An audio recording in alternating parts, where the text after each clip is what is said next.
बच्चों, इससे पूर्व हमने पढ़ा था अधिशोषण, अवशोषण, विशोषण आदि के बारे में।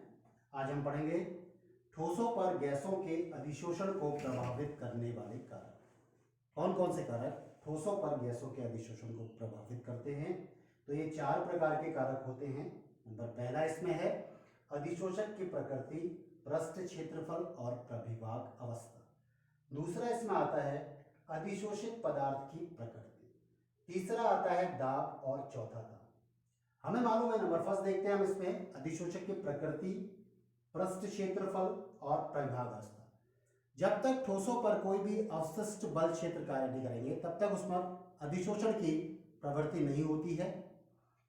और यदि हमें मालूम है कि अधिशोषण एक पृष्ठीय घटना है, यह सतह पर होने वाली घटना है, अतः जितना अधिक अधिशोषक का पृष्ठ क्षेत्रफल होगा वहां पर अधिशोषण होने की प्रवृत्ति अधिक होगी। दूसरा इसमें आता है अधिशोषित पदार्थ की प्रकृति। अधिशोषित पदार्थ की प्रकृति में होता है अधिक क्रांतिक ताप युक्त गैसें कम क्रांतिक ताप युक्त गैसों की अपेक्षा ज्यादा अधिशोषण को व्यक्त करती है, प्रदर्शित करती है। तीसरा आता है दाब। दाब को बढ़ाने पर, यदि दाब को हम बढ़ाएं तो वहां पर अधिशोषण का मान भी बढ़ जाएगा। और ताप इसी प्रकार ये क्रांतिक ताप की बात भी आती है यहां पर को। उच्च क्रांतिक ताप युक्त जो गैसें होती है उसके ताप को बढ़ाने पर प्रारंभ में अधिशोषण बढ़ता है, लेकिन कम क्रांतिक ताप युक्त में जो होते हैं अधिशोषण कम हो जाता है। और दाब को जो है यहाँ पर कोई एक समतापी से व्यक्त किया जाता है, जिसको यहाँ पर हमने प्रदर्शित किया है X/M, और प्रेशर दाब के बीच में इस प्रकार का एक ग्राफ आता है। X/M, X जो होता है अधिशोषक का द्रव्यमान, अधिशोषित का द्रव्यमान, और M जो होता है अधिशोषक पदार्थ का द्रव्यमान। तो यहां तक हमारा हो गया क्लियर ठोसों पर गैसों के अधिशोषण को प्रभावित करने वाले कारक। इसके बाद आता है अधिशोषण के प्रकार, टाइप्स ऑफ एड्जॉर्प्शन। अधिशोषण 2 प्रकार के होते हैं।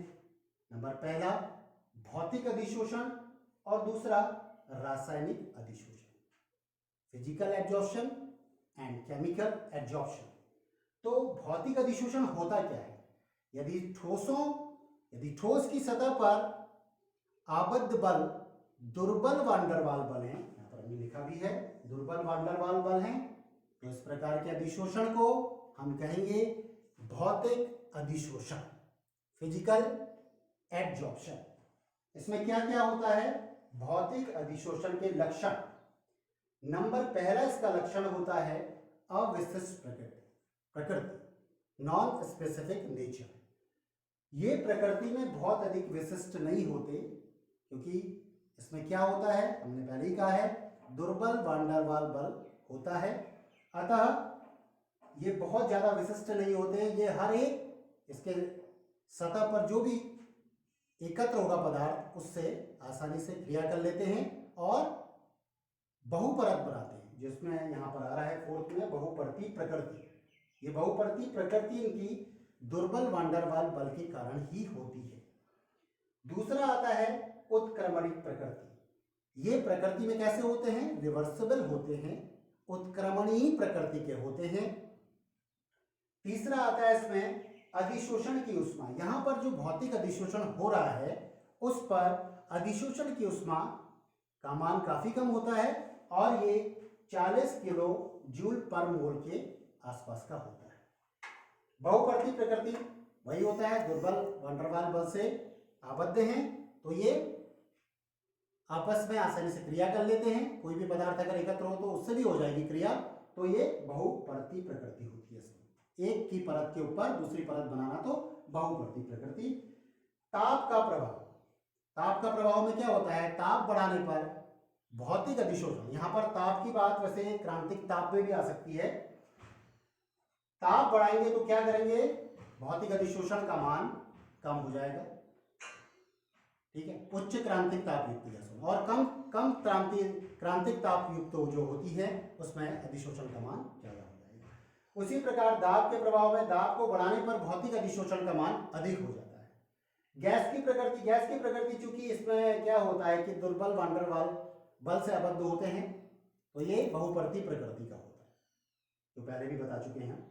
अब इसमें आता है दूसरा रासायनिक अधिशोषण, केमिकल एब्जॉर्प्शन। तो इसमें क्या किया गया है, यदि वहां पर जो था दुर्बल वंडरवाल बल था, यहां पर संयोजकता बंध बल द्वारा अगर आबद्ध है तो वहां पर क्या होगा, रासायनिक अधिशोषण।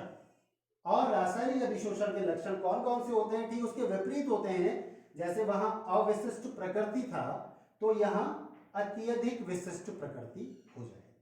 ठीक है, ज्यादा प्रकृति का क्यों होता है, क्योंकि वहां पर तो क्या बनाता था, वो बहुपर्ती बनाता था। यहां केवल एक बार क्रिया होती है, रासायनिक बंध एक बार बनेगा, उसके बाद नहीं बनेगा, और तब इसकी प्रकृति अत्यधिक विशिष्ट प्रकृति होता है। वहां पर उत्क्रमणी प्रकृति भौतिक अधिशोषण में था, तो यहां पर अनुत्क्रमणी इररिवर्सिबल नेचर होता है इसका।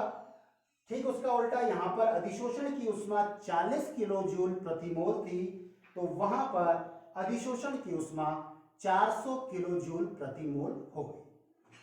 यहां पर बहुपर्ती प्रकृति दुर्बल वार्नेट बल के कारण थी, यहां पर संयोजकता बंध बल के कारण इसकी एकल पर्ती प्रवृत्ति होगी। ताप का प्रभाव, वहां पर ताप का अगर उच्च क्रांतिक ताप जब था वहां पर तो क्या था, भौतिक अधिशोषण ज्यादा हो रहा था, और कम क्रांतिक ताप में कम हो रहा था। यहाँ पर ताप के प्रभाव में ताप बढ़ाने पर रासायनिक अधिशोषण कम हो जाता है, और फिर उसके बाद अगर कम जब ताप हो, उच्च क्रांतिक ताप वाली बात आ रही है, तो वहां पर अधिक हो जाता है। दाब के प्रभाव में भी ऐसे ही होता है, दाब अगर बढ़ाए तो रासायनिक अधिशोषण कम हो जाता है। और लास्ट है इसमें गैस की प्रकृति। गैस की प्रकृति वही है कि एकल पर्ती प्रवृत्ति होता है, क्योंकि एक बार रिएक्शन करना है रासायनिक अधिशोषण में, तो इसकी प्रकृति जो होती है वो एकल पर्ती प्रकृति होती है। इसमें इतना हुआ है, और इसमें हम अभी देखेंगे आज का गृह कार्य में देखेंगे, जो हमने 2 टॉपिक पढ़े हैं इस पर गृह कार्य दिया जाएगा आपको। तो इसमें जो गृह कार्य है, नंबर पहला क्वेश्चन, 2 क्वेश्चन हुए आज के गृह कार्य में।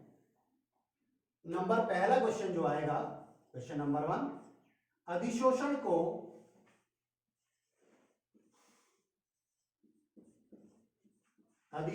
को प्रभावित करने वाले कारक कौन कौन से हैं।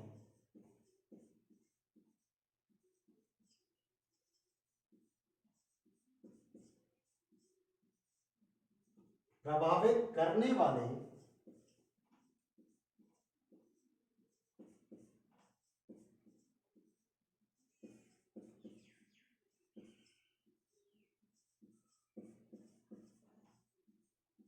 कौन कौन से हैं, तो अभी जो बताया था उसके आधार पे हैं।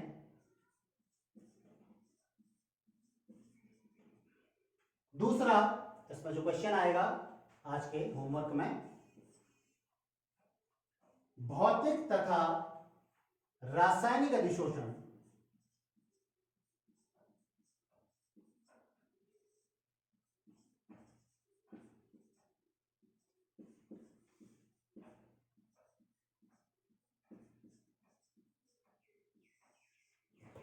रासायनिक अधिशोषण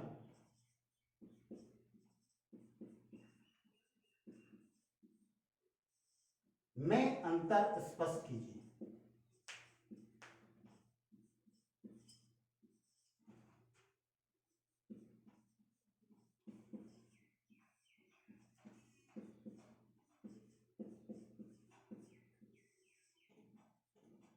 तो 2 हैं आपके होमवर्क में। नंबर पहला है अधिशोषण को प्रभावित करने वाले कारक कौन कौन से हैं, और दूसरा भौतिक तथा रासायनिक अधिशोषण में अंतर स्पष्ट कीजिए है। इसके बाद का जो हम पढ़ेंगे अगली वीडियो में पढ़ेंगे।